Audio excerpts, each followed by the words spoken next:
दूसरी तीसरी वेव आती है वो हमेशा खतरनाक ही होती है। इतिहास गवाह है, जब स्पेनिश फ्लू आया था 1918 के अंदर, तब भी हिस्ट्री बताती है कि दूसरी तीसरी चौथी वेव बहुत भयंकर थी।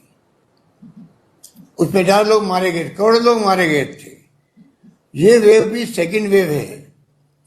एक्सपर्ट कहते हैं थर्ड वेव भी आ सकती है, फोर्थ वेव भी आ सकती है। किसी को कुछ पता नहीं, ना साइंटिस्टों को ना डॉक्टरों को, कि ये आगे आने वाले वक्त में क्या मोड़ लेता। सरकार की जिम्मेवारी है कि हम लोग किस प्रकार से अपनी तैयारी और बढ़ाएं। आज ऑक्सीजन पर हम लोग निर्भर रह रहे हैं केंद्र सरकार पर, क्योंकि उन्होंने पूरे देश के प्लांट को ले लिया अपने पास में, वो डिस्ट्रीब्यूट कर रहे हैं। मुश्किल से हमें मिल पा रही है। दवाइयों की शॉर्टेज हो गई है, दवाइयाँ इंपोर्ट हो रही है, ऑक्सीजन इंपोर्ट हो रही है। पूरे देश में हाहाकार मचा हुआ है ऑक्सीजन को लेकर के, दवाइयों को लेकर के। कैजुअलिटी की संख्या लगातार बढ़ती जा रही है। पिछले साल पूरे साल भर में कभी भी 20 से ज्यादा व्यक्ति नहीं मरे थे एक दिन में राजस्थान के अंदर। अब तो 100 का आंकड़ा पार कर गया है धीरे धीरे। बहुत चिंता की बात है, और इसका कितने हम इंतजाम कर रहे हैं। अभी प्रधानमंत्री जी के साथ में जब मीटिंग हुई थी वीसी के माध्यम से, और दूर बात हुई दिल्ली से, तब भी हमने बात करी कितनी सुविधा बढ़ा दे सरकारें, चाहे वो ऑक्सीजन की सुविधा बढ़ा दे, वेंटिलेटर की बढ़ा दे, आईसीयू बेड बढ़ा दे, पर जो संख्या बढ़ रही है दिनों दिन, प्रतिदिन गांव तक में कोरोना फैल रहा है। अगर ये इसी प्रकार फैलता रहा तो चाहे कोई पार्टी की सरकार हो, किसी राज्य की हो, कितने इंतजाम करने के बावजूद भी हम लोग कोरोना की चेन को तोड़ नहीं पाएंगे, रुक नहीं पाएंगे, और ये संक्रमित बहुत बड़ी तादाद में बहुत ज्यादा तेज गति से फैलते जाएगा। इसलिए हमने बार बार अभी कहा है कि जन अनुशासन पखवाड़ा मनाए हम लोग। इस रूप में हमने कॉल दी थी। पहले हमने कहा जन जागरूकता अभियान चलाएंगे, वो चलाया हम लोगों ने। बिना पब्लिक अवेयरनेस के संभव नहीं है, बिना पब्लिक के सहयोग से इसको रोकने का संभव नहीं, असंभव है। आपने सबने साथ दिया। पिछली बार मैंने कहा कोई भूखा नहीं सोएगा। मुझे गर्व है कहते हुए एक प्रदेशवासियों के सहयोग से, धर्मगुरु थे, एक्टिविस्ट थे, सामाजिक संस्थाएं थी, आम जनता थी, चुने प्रतिनिधि थे, हमारे विधायकगणों ने भी पूरी कोशिश करी। सबने मिलकर के उस जंग को लड़ा और हम लोग कामयाब हुए। और अब मैं कहना चाहूंगा कि उससे 10 गुना ज्यादा जरूरत है सबको जुड़ने की, सबको सहयोग करने की। उस वक्त तो पूरे देश में लॉकडाउन लग गया था। लॉकडाउन में गरीब आदमी की स्थिति सबसे ज्यादा खराब होती है। सुबह शाम कमा के खाने वाले की स्थिति खराब होती है। लॉकडाउन में बचना चाहते हैं हम लोग, और विशेषज्ञ कह रहे हैं, आप टीवी डिबेट देखते होंगे, सबकी राय है कि हमें अल्टीमेटली चाहे हम लॉकडाउन नहीं लगाएं, पर पब्लिक को बिहेव करना पड़ेगा जैसे वो लॉकडाउन में ही है। बिना काम से बाहर नहीं निकले, घर पे रहे, कर्फ्यू का पालन करे, जो छूट दी गई उस वक्त सिर्फ निकले, फैक्ट्री चलती जाए, निर्माण कार्य चलते जाए, जिससे कि मजदूरों को तकलीफ नहीं हो। पिछली बार माइग्रेशन देखा, मजदूरों का तो दिल जलाने वाला था, वो स्थिति नहीं बने। इस प्रकार से हम लोग सब व्यवस्था कर रहे हैं। हम चाहेंगे कि जो कल रात को भी एसओपी जारी हुई है, कुछ कड़े कदम उठाए गए हैं, जो परसों से लागू होगा, और मैं उम्मीद करता हूं कि प्रदेशवासी पूरा साथ देंगे। हम चाहते हैं कि एक बार चेन टूट जाए, और पीक का टाइम जो आया, ये संख्या बढ़ने का, लगातार मरने का, रुक जाए, तो धीरे धीरे वापस छूट मिलती जाएगी। स्थिति बड़ी भयावह है, इसको आपको हमको समझना पड़ेगा। हम कोई प्रचार प्रसार में कमी नहीं रख रहे हैं। लोकल गवर्नमेंट डिपार्टमेंट को, नगर पालिका, नगर परिषद, नगर निगमों के साथियों को लगा रखा है, कर्मचारी, सफाई कर्मचारी लगा रखा है, घर घर पैम्पलेट बांटें, माइक से अनाउंसमेंट करें, लोगों को समझाएं। और आप सबको मैं कहना चाहूंगा, जिसको बिना मास्क देख लें आप लोग, उसको टोकें भाई आप क्या मास्क नहीं लगा हुआ है, और उसको शर्म आनी चाहिए कि मैंने वास्तव में मास्क नहीं लगाया, क्योंकि मास्क ही बचाव है।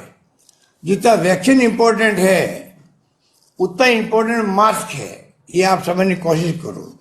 पूरी दुनिया मास्क लगा रही है। इजराइल ने अभी उसको समाप्त किया, क्योंकि उन्होंने मास्क लगा करके वैक्सीन कर करके कोरोना समाप्त कर दिया। आज वह मास्क उतर रहे हैं।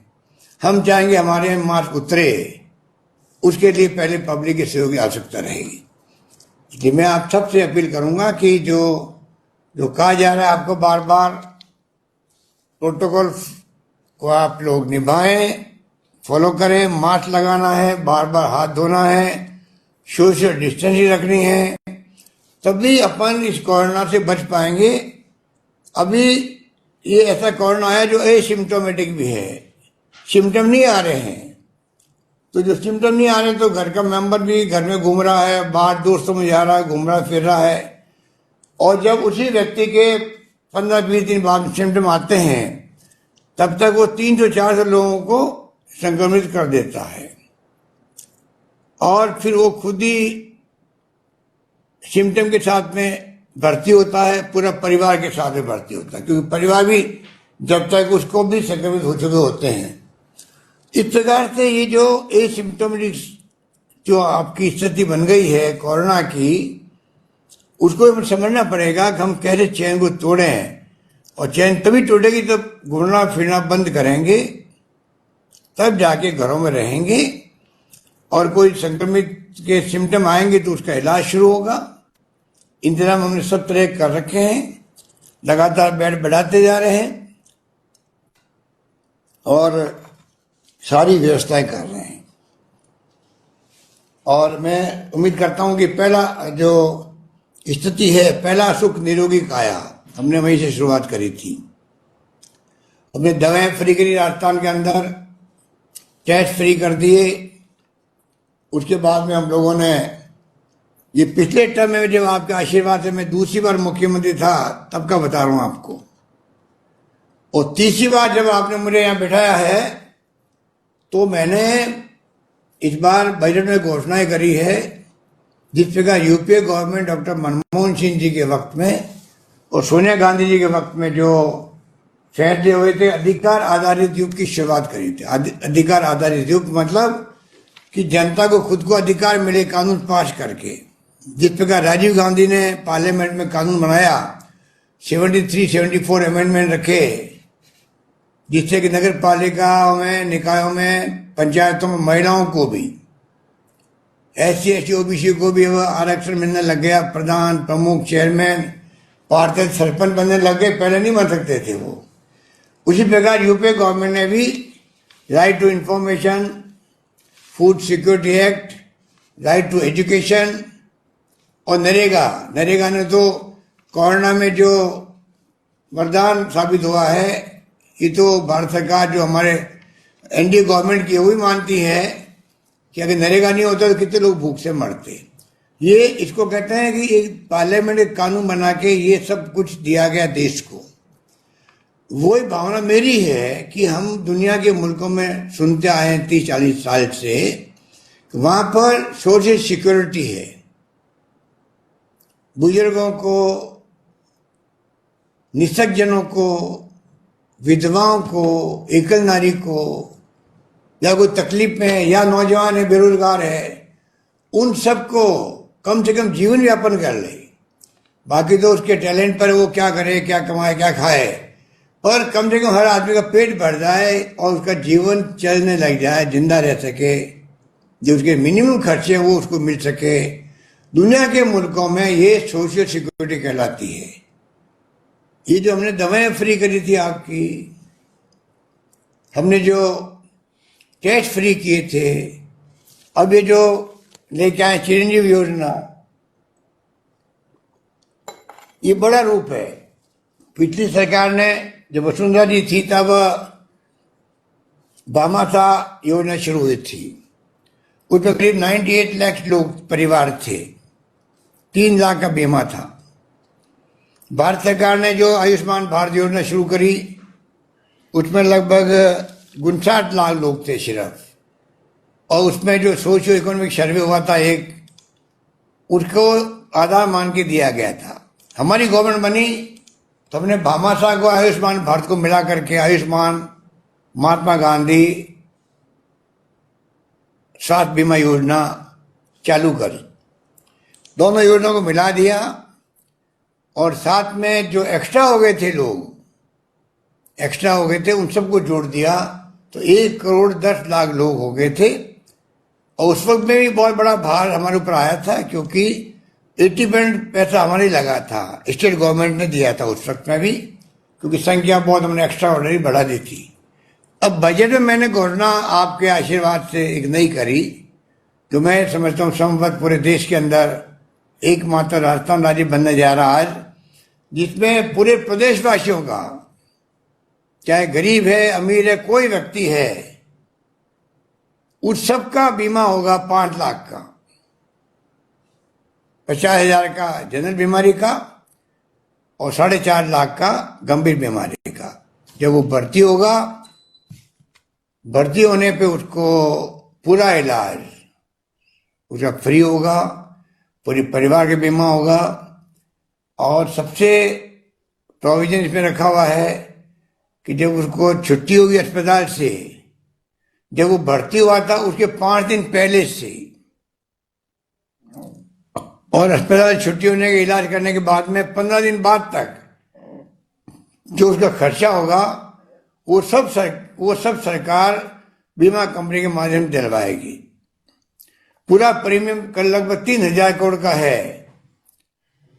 300 साढ़े 300 करोड़ रुपए जो आयुष्मान भारत में मिलेंगे भारत सरकार से, उसको छोड़ के तमाम पैसा स्टेट गवर्नमेंट वहन करेगी। तो हम चाहेंगे प्रदेशवासियों का सबका बीमा कंप्लीट हो। 30 तारीख लास्ट डेट थी कल। उसको हमने बीमा कंपनी से बात करके कहा कोविड में तो लोगों को तकलीफ है, लोग सब अपना रजिस्ट्रेशन करवा नहीं पाएंगे और कुछ नहीं करना है। ई मित्र में भी हमने पेमेंट हम करेंगे, ई मित्र वाला फ्री रजिस्ट्रेशन करेगा, पर आपको अपना जन आधार नंबर देके वहां रजिस्ट्रेशन की फॉर्मेलिटी करनी, खाली आपको कुछ नहीं करना है और 5 लाख के बीमे का आप हकदार बन जाओगे। जो नहीं करवाएगा, बीमार पड़ गया, भर्ती हुआ अगर प्राइवेट हॉस्पिटल में, तो 50,000 1 लाख 2 लाख का जो बिल बनेगा 3 लाख का, वो बीमा कंपनी या कोई नहीं देगा आपको। तो बहुत ही शानदार योजना है। आप सबको चाहिए, जो गरीब आदमी जो समझते नहीं है उन तक ये बात पहुंचे। ये मैं बार बार बार बार बार बार बार बार अपील कर रहा हूँ, विज्ञापन दे रहा हूँ, खुद कह रहा हूँ, समझना चाहिए। फिर भी हमने उनसे कल एग्रीमेंट किया है कि नहीं, आप इसको 31 मई तक बढ़ा दीजिए। 31 मई तक बढ़ा दी गई है। अब जो लोग बच गए उनको चाहिए कि वो जिस दिन करवाएंगे उस दिन से उसका लागू हो जाएगा बीमा। 31 मई तक भी नहीं कराया आपने, उसके बाद में कोई अगर करवाएगा भी तो 3 महीने वेट करना पड़ेगा उसको। 3-3 महीने का साइकिल बनाया गया इसके अंदर। इस प्रकार से ये योजना शुरू हुई है और ये भी एक प्रकार से सोशल सिक्योरिटी का पार्ट समझ लो इसको भी। बीमारी में कितना बड़ा खर्च होता है, घर बिक जाते लोगों गरीबों के। हमारा संस्कार संस्कृति बहुत महान है देश की। माँ बाप बूढ़े हैं, कैंसर हो गया है, नौजवान है या बूढ़े जो भी हैं, मालूम है बचेगा नहीं, पर तब भी हम लोग चाहे गहने बेचने पड़े, मकान बेचने पड़े, लाखों रुपए खर्च करके इलाज करवाते हैं। उससे बचने के लिए ये सोशल सिक्योरिटी है। तो मैं चाहूंगा कि आप समझे इस बात को। और समय आ गया है, हमने शुरुआत करी है, विज्ञापन दिया मैंने पूरे देश के अंदर पहली बार सरकार बनने के बाद में, इसलिए दिया फुल पेज का कि अन्य राज्यों में भी पब्लिक का दबाव पड़ेगा तो वो राज्य भी आगे आएंगे ऐसी योजनाओं के लिए, जो पूरी पब्लिक वहाँ की इंश्योर्ड हो जाए बीमारी के लिए। और भारत सरकार भी आगे आए, जिससे कि विकसित राष्ट्रों की तरह हम भी अब काफी आगे बढ़ चुके हैं। कम से कम हर बुजुर्गों को, जैसे हमने पेंशन दी आपको, बुजुर्गों को पहले पेंशन 500-700 मिलती थी मुश्किल से, और कई शर्तें लगी हुई थी। अगर बेटा बड़ा हो गया, छोटा बेटा है तो मिलेगी, 18 साल का हो गया तो पेंशन बंद हो जाती थी। वो सारी शर्तें हमने हटा दी। 80 लाख लोगों को हम लोग पेंशन दे रहे हैं आज, 1500 रुपये दे रहे हैं, 1000 रुपये दे रहे हैं। उनका कॉन्फिडेंस बढ़ गया, जिंदगी जीने का उनको चार्म आ गया। क्योंकि घर में बेटे पोते तब पूछते हैं तब दादा दादी के बारे में कुछ जेब में पैसे होते हैं। और वो भी बहन सवासिनी को कोई घर पे आ जावे, बहन बेटी या पोती या नाती दोती, तो 100-500 रुपये नोट पकड़ा सकती है, बहुओं से मांगना नहीं पड़ता है। ये किया हम लोगों ने, तो उसका बड़ा इम्पैक्ट पड़ा। इसी प्रकार से आज भी मैं चाहूंगा कि सोशल सिक्योरिटी के माध्यम से पूरे देश के अंदर तमाम जनता को, जो कोई भूखा नहीं सोए, एटलीस्ट उसको जिंदगी जी सकता है, कपड़े लत्ते कर सकता है, उसको मिल जाए। इतना पैसा उसको वीकली मिलने लग जाए, जैसा कि विदेशों में मिलता है वीकली, हमारे यहाँ फोर्टनाइटली मिल जाए। कुछ भी हो, सोशल सिक्योरिटी लागू करने का वक्त आ गया देश के अंदर। गरीबी अमीरी का भेद, जो गैप है, बढ़ता ही जा रहा है।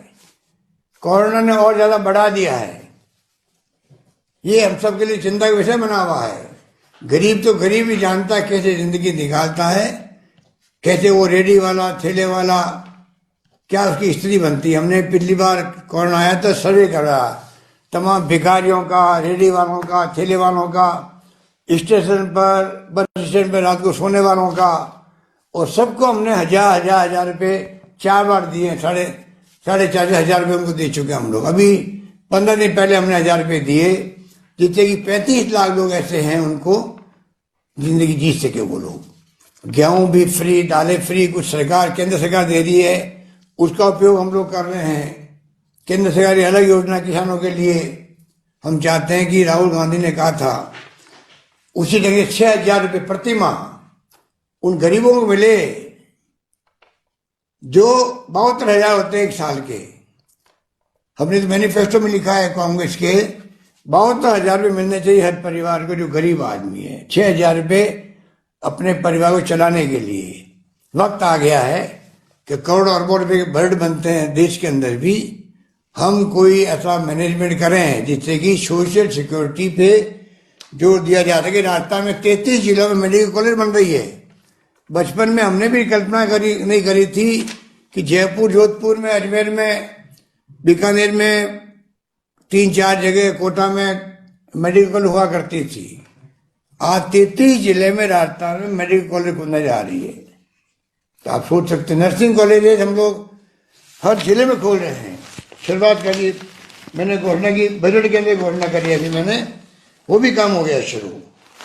इस प्रकार से हमने कोई कमी नहीं रख रहे। हम चाहते हैं कि लोगों को सभी तरह की सुविधाएं मिले, और उसके लिए हमने तमाम तरह के जो एक्शन होते हैं वो शुरू कर दिए हैं और फैसले लेने शुरू कर दिए हैं, जिससे कि सरकारी कर्मचारियों के लिए भी किया हम लोगों ने। जैसे CGHS की स्कीम होती है, सेंट्रल गवर्नमेंट हेल्थ स्कीम, केंद्र सरकार के लिए। हमने राजस्थान के अंदर भी उनको बीमा की चिरंजीवी योजना में जुड़ने की जरूरत नहीं है। उनके लिए RGS स्कीम ला रहे हैं हम लोग अलग से, तो उनको उससे फायदा मिलेगा। इस प्रकार से राजस्थान सरकार चाहती है देश के अंदर किस प्रकार से हम आगे बढ़ें और सोशल सिक्योरिटी के काम को अधिक से अधिक हाथ में लें और लोगों को उसका लाभ मिल सके। ये जो चिरंजीवी योजना है, इसमें मेरे साथियों ने, मंत्रियों ने बता दिया आपको किस प्रकार से इसका लाभ मिलेगा। पूरा 3,000 करोड़ रुपये हम लोग भर रहे हैं। सब बातें मैंने भी आपको ब्रीफ करी है। योजना की खासियतें, पूरा परिवार की कोई सीमा नहीं है। परिवार की कितने बड़ा परिवार हो वो जुड़ेगा, सबको मिलके 5 लाख का बीमा मिलेगा। सब कुछ मैंने कहा आपको। तो मैं ये कहना चाहूंगा कि ये जो हमारी स्कीम है, ये स्कीम नहीं है, ये सोशल सिक्योरिटी है। ये कोई व्यक्ति छुड़े नहीं। और जो इसमें जिनको हमने आपको मैंने कहा 35 लाख लोगों को हम लोगों ने घर बैठे 1,000 रुपए दिए, वो संविदा कर्मी, लघु सीमांत किसान, और जो ऑलरेडी चाहे वो भामाशाह में हो चाहे आयुष्मान भारत में जुड़े हुए थे, नेशनल फूड सिक्योरिटी एक्ट के अंतर्गत या सोशो इकोनॉमिक सर्वे के अंतर्गत, उन सबको वापस रजिस्ट्रेशन कराने की जरूरत नहीं है। इन सब कैटेगरी छोड़ के जो पैसे वाले हैं उनसे नाम मात्र का उनका भी बीमे का जो प्रीमियम है 1700 करोड़ 1700 रुपये 1700 1700 आधा पैसा हम उसका भी सरकार दे रही है। उनको खाली 850 रुपये देने हैं। 850 रुपये नाम मात्र देख करके वो इस स्कीम में जुड़ सकते हैं। इस प्रकार से तो मैं कहना चाहूंगा आपको, आज का मुबारक दिन का मेरी भावना ये थी।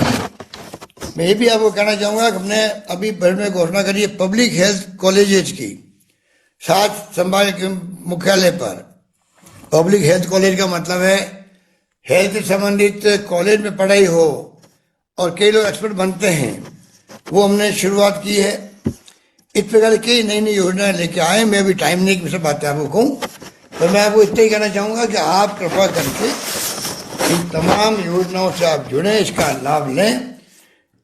और ये बात मैं कहना चाह रहा था आपको, आज का दिन मेरे लिए एक ऐतिहासिक दिन बना है और मैं चाहता था कि पूरे जिले में हर ब्लॉक स्तर पर इसकी लॉन्चिंग हो।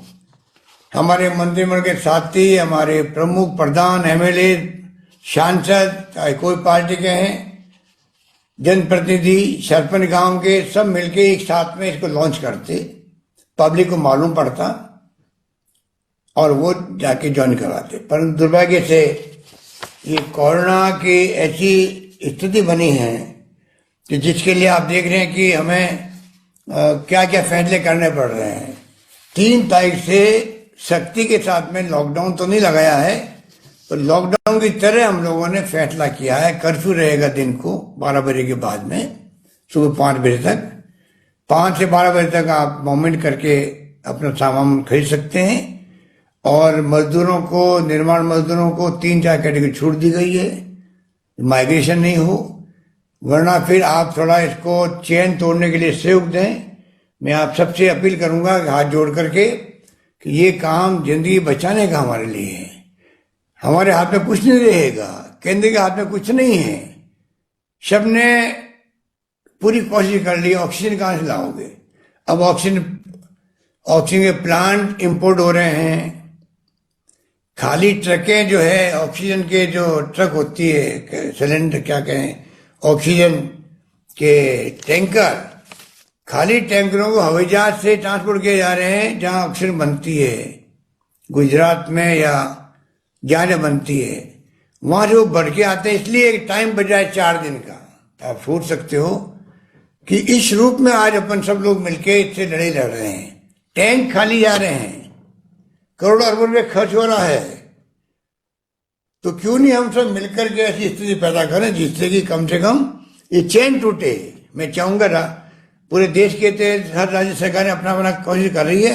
राजस्थान में चेन टूटे, ग्राफ 90 एंगल ऊपर चला गया है, मरने वालों का भी और संक्रमित लोगों का भी, वो रुके, फ्लैट होने लग गया वापस। जब तक फ्लैट नहीं होगा, जब तक हम लोग रात दिन एक करें और जिंदगी बचाएं व्यक्ति। किसी के घर में जो व्यक्ति मर जाता है, क्या बीतती होगी आप सोच सकते हो। वो दाह संस्कार में नहीं जा पा रहा है। हमने दाह संस्कार के लिए सरकार ने व्यवस्था कर दी। अब मैंने अनाउंस किया कि सारा खर्चा सरकार उठाएगी, नगर पालिका, नगर परिषद, नगर निगमों के माध्यम से। आपको खर्चा नहीं करना पड़ेगा। चाहे गांव में हो तो वहां पे पंचायत वाले या तहसीलदार और एसडीओ करेगा। दाह संस्कार भी सत सम्मान हो व्यक्ति का। हरिद्वार में हमने भेजा उनको अस्थि कलश लेके, वो स्कीम जारी रहेगी हमारी। हम सब कुछ करने तैयार हैं, पर चैन तोड़ने के लिए हमारा हाथ में कुछ नहीं है। कोरोना जो फैल रहा है, इतनी बड़ी संख्या में लोग आ रहे हैं, जगह नहीं है। RUHS का जो अस्पताल बड़ा है, बाहर भीड़ खड़ी रहती है 200-300 लोगों की। कब नंबर आए, कब वहां से अंदर से कोई बाहर निकले ठीक हो गए और मैं अंदर जाऊं, ऐसी स्थिति बन गई है। ऑक्सीजन नहीं है, बेड बढ़ा सकते हैं, 5,000 बेड मैंने बढ़ा दिए हैं राधा स्वामी जी के वहां पे कैंपस में, परंतु उनके सहयोग से, परंतु ऑक्सीजन कहाँ से लाए? दुनिया भर के मुल्कों में हम लोग टेंडर जारी कर रहे हैं, ग्लोबल टेंडर। ऑक्सीजन कंसंट्रेटर होते हैं, मशीन, छोटी मशीन होती है, वो हम ढूंढ रहे हैं।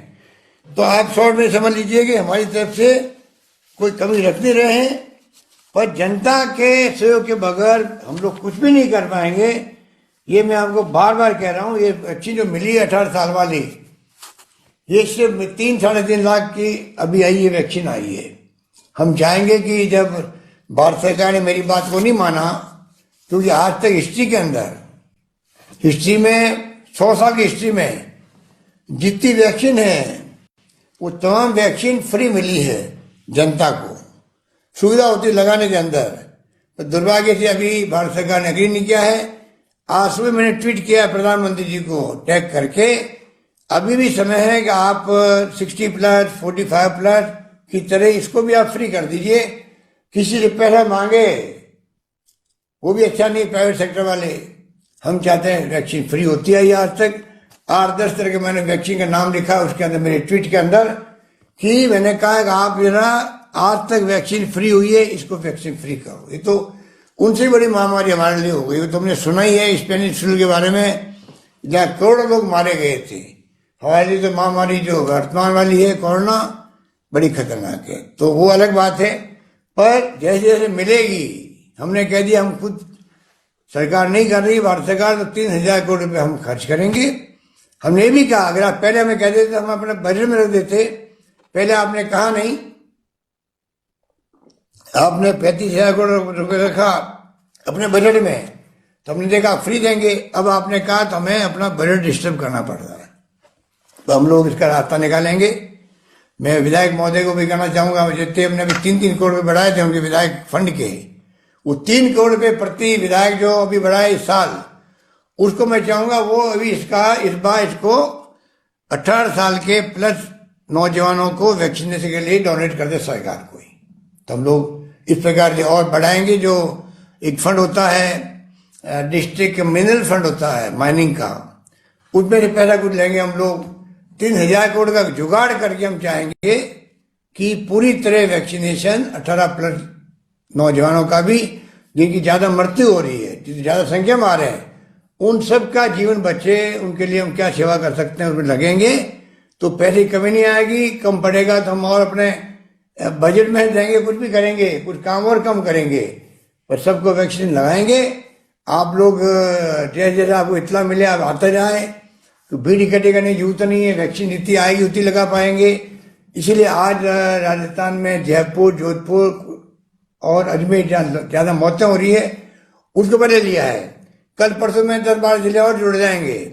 इस प्रकार से रास्ता पर जोड़ करके हम चाहेंगे सबका वैक्सीनेशन में हम आगे हैं। आपको जान के खुशी होगी